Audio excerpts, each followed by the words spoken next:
I don't know whether I should give props to you or roast the fuck out of you for putting up with all of that, but that's crazy. That's crazy behavior.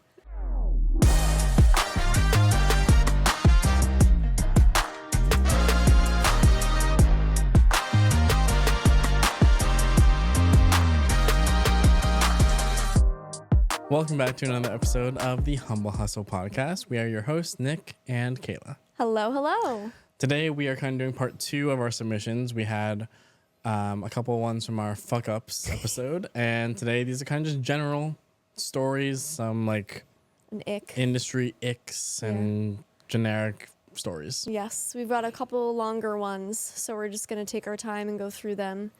And thank you to everyone who submitted. It's always fun to like hear stories. Not that we want to benefit from and entertain from your sufferings. It's always fun to see other people fail. Yeah, exactly. That's not us. No, I'm sorry. That's not what I mean.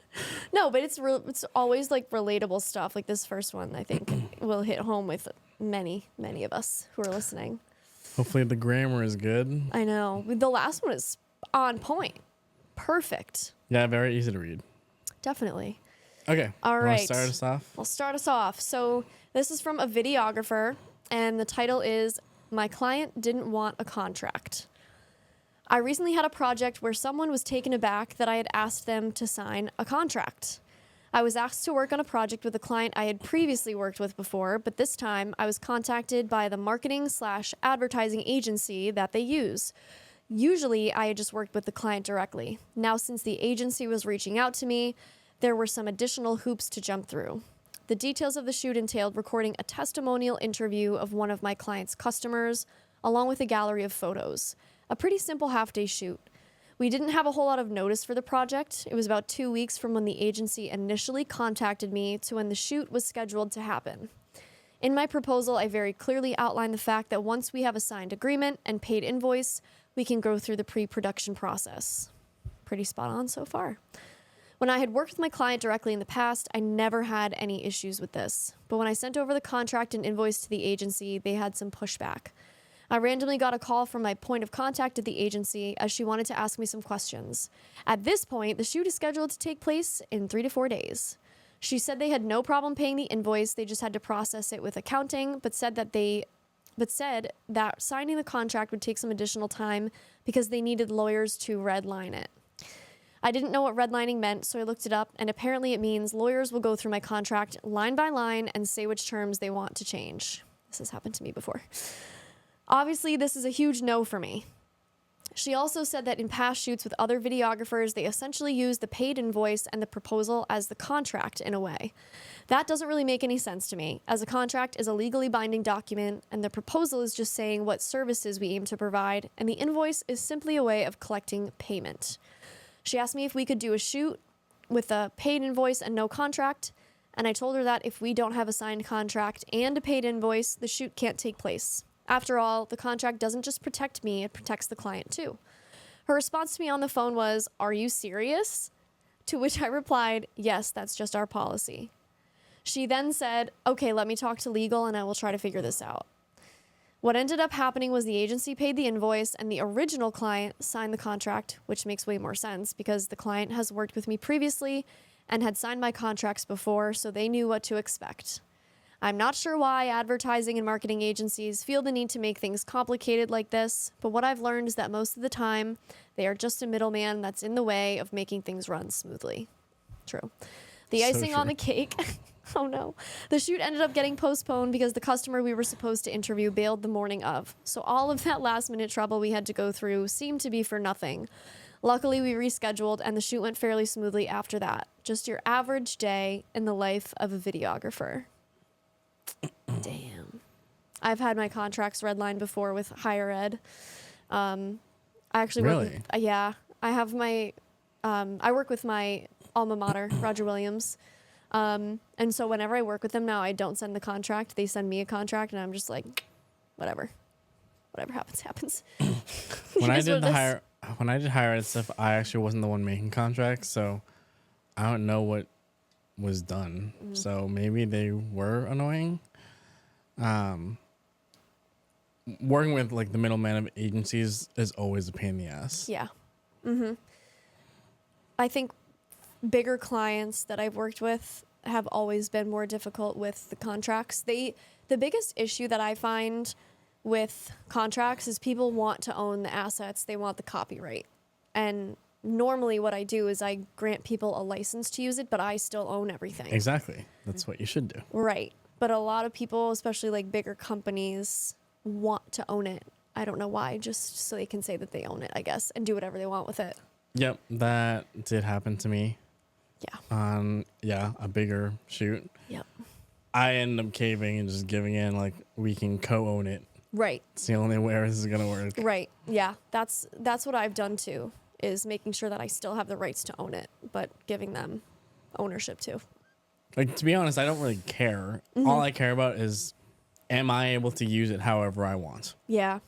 The only thing that kind of sketches me out with them owning it is that in some cases, if depending on how you word the language, they can sell the photos and videos to third parties, and I don't always want them to have the ability to do that. Like if a third party wants the rights to the images, they can come to me. But if you give people ownership to the assets, then they can do whatever they want with it, which situationally, maybe it's worth the money for you or you just don't care. That's cool. But I don't always want people to have that ability for obvious reasons. Yeah. It's your work. I have a guy now who, I mean, it's fresh, but I'll be anonymous here. They refuse to sign a contract, saying that contracts are useless and pointless. However, we signed for an initial project, No problem. filled that paperwork out, no problem. Now that we're trying to do more, there's a problem, even though it's word for word the exact same thing you signed like 2 or 3 months ago. It's always I weird. don't get it. I don't either. And I've nagged so many times, like, just a reminder, like, this is still unsigned. And it's gotten to the point where I'm honestly just like, you know what, screw this. I really don't care anymore. I know. It's brutal. Because I'm just tired of nagging him. Yeah, but at a certain point, if a client is being a pain about the contract, then you can only imagine that they might be a pain with the shoot in general. So you have to be really careful. We're not at the point of like abandoning ship just yet, because in order for the shoot to happen, for a 50% will still have to be paid beforehand. So if that doesn't happen, then I'm bailing. Yeah. But if money is still sent, then I'm inclined to make it work. Okay. Yeah. Because it's kind of a lot of money. Again, if it's worth it to you, go for it. Like as long as you... At this point, it's borderline worth it. So we're getting close. Sometimes it's a really tough decision to make. Yeah. Yeah. All All right. right. Story number 2. Yes. This is called Industry Ick by a videographer. I have an ick in the media production industry that I'm sure a few others can relate to. It's when a client reaches out with an idea saying it's a, quote, simple project and it should only take an hour or 2 to film. To me, this instantly screams, we're cheap and we don't value your time and effort. I agree. Uh-huh. And it seems like a tactic to just get a really low price out of you. It is. It is. It do be like that. Sometimes their idea of a simple shoot is not so simple after all. They don't take into consideration the logistical planning and resources that go into their idea coming to life. Other times the shoot actually is simple on paper, but the end result has tremendous value to the client.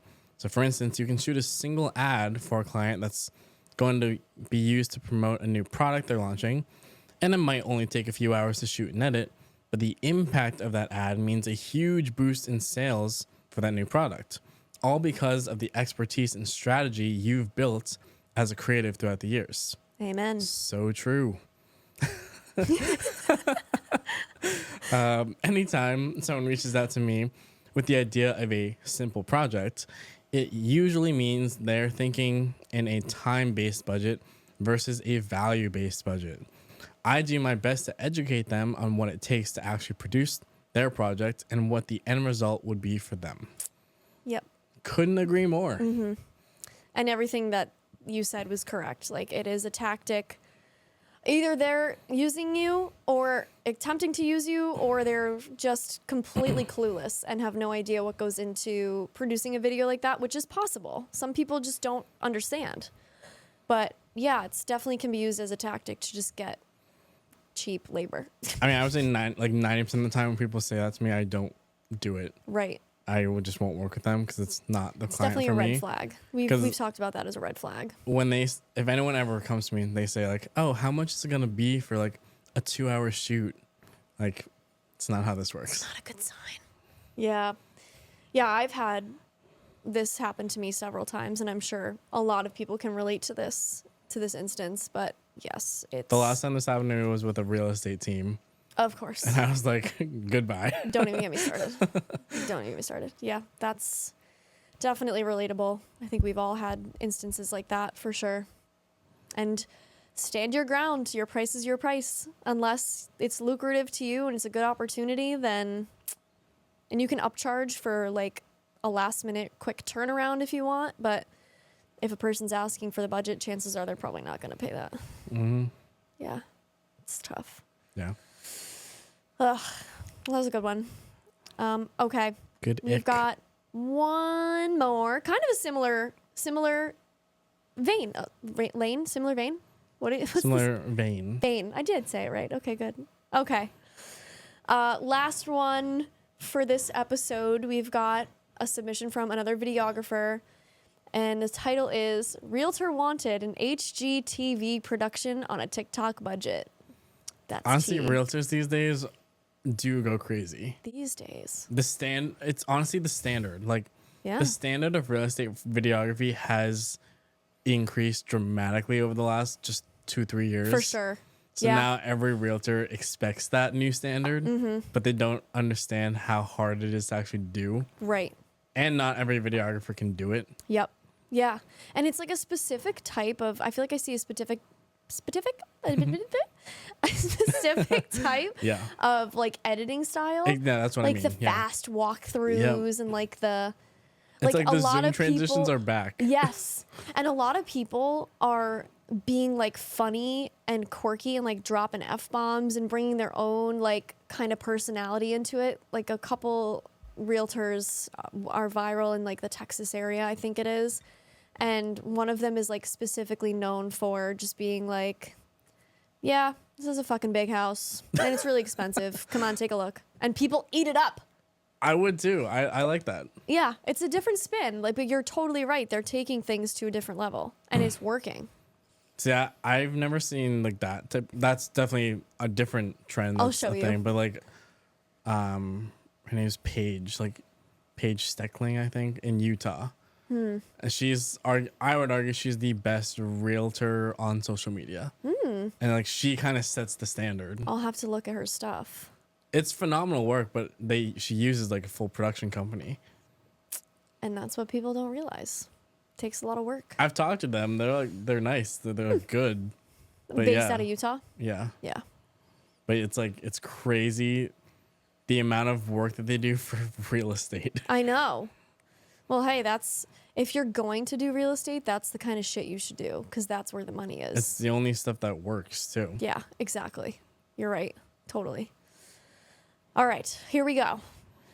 So this person says, I don't do a lot of real estate video, but last year I did do a few. This client is a realtor who wanted a house tour video featuring them guiding the viewer through the house, speaking to its features. Think HGTV, and them touring the town, showing its best parts.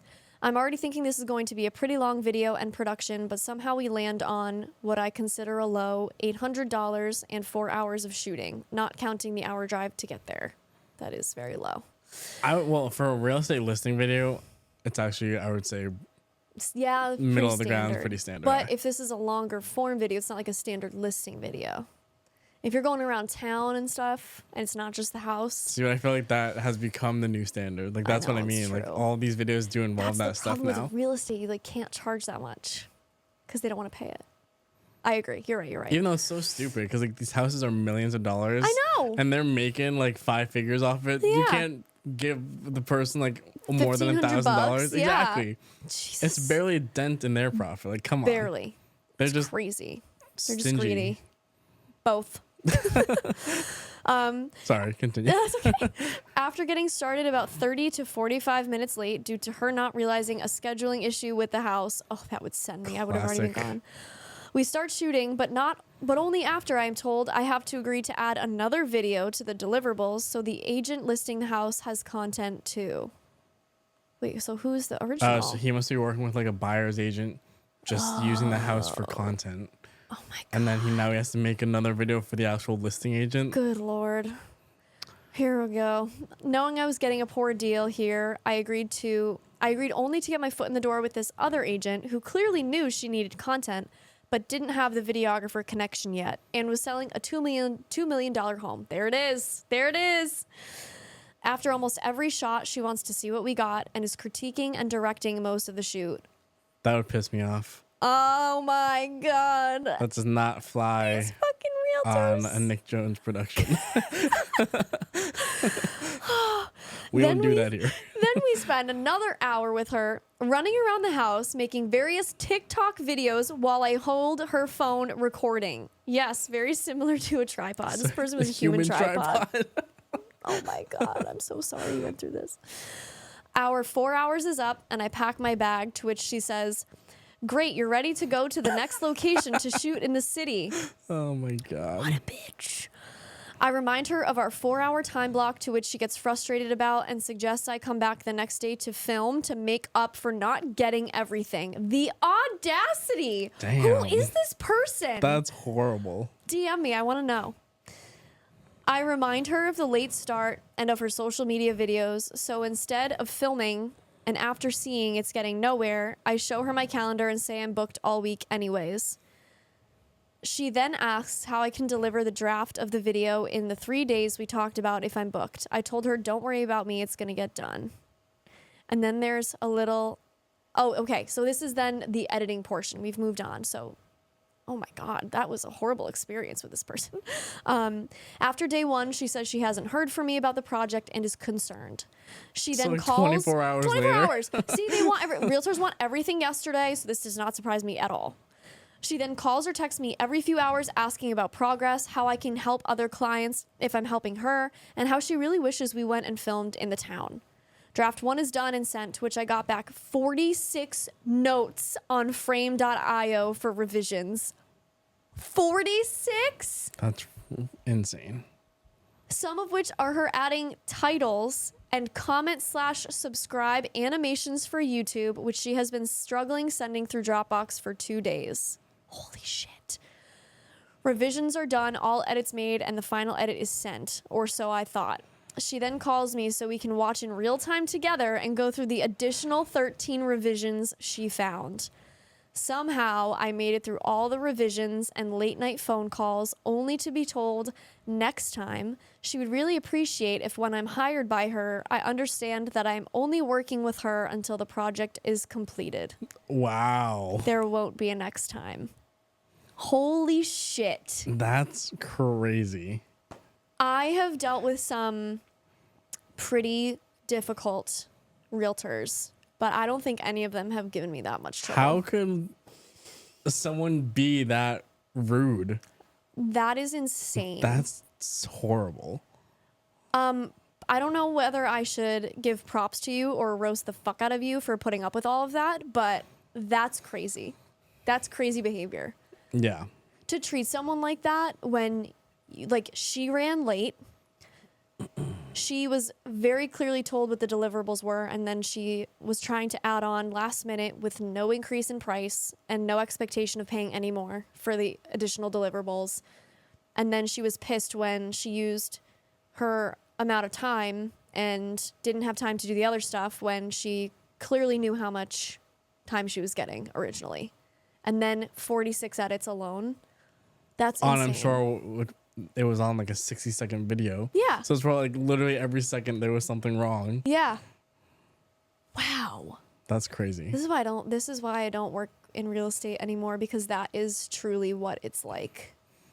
That was a reminder for me why I don't. Yeah. No, like everyone thinks I'm being dramatic when I say I have PTSD from working with realtors. Like it really was bad. You probably sometimes. had it worse off than I did, but yeah, it was pretty much like full time for me sometimes.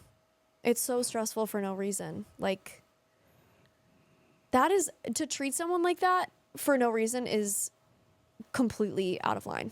the fact that she expects when I'm hired by them to only be working with them, like When no. she wasn't even like a part of the original plan, right? Or was that the original person? No, this must have been like, the original person. I can't even with people. I'm glad that you didn't work with this person again, because that is horrendous behavior. I probably would have sent like a super passive aggressive email. I would have given 0 stars on Google. I would have like would've waited till it was officially over, Written a all horrible sent, review. and then I would have like gone off. Yeah, that's crazy. That is nuts. That happened to me a lot. Honestly, like a lot of them would treat you like you were below them. Oh yeah, they do. And I don't really get that. Like, and Realtors have egos. to be fair, a lot of like the regular agents that I worked with were very kind.